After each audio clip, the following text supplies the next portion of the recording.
বাংলাদেশের রাজনীতি তো এখন তিন ধারার মধ্যে আছে।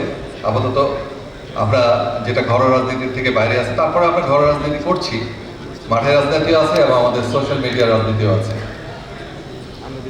তো সোশ্যাল মিডিয়ার রাজনীতির ব্যাপারে আমার একটু বক্তব্য আছে যে এখানে যেটা হচ্ছে ইদানিং লক্ষ্য করা যায়, আমি যেটা আগেই বলেছি যে কতগুলো ঘটনার সত্য মিথ্যা তথ্য নির্ভর হোক আর না হোক, এই বিষয়গুলো আমরা সোশ্যাল মিডিয়াতে দেখছি এবং এই নিয়ে আমাদের মধ্যে পারস্পরিক বিদ্বেষ হানাহানি হতে যাচ্ছে।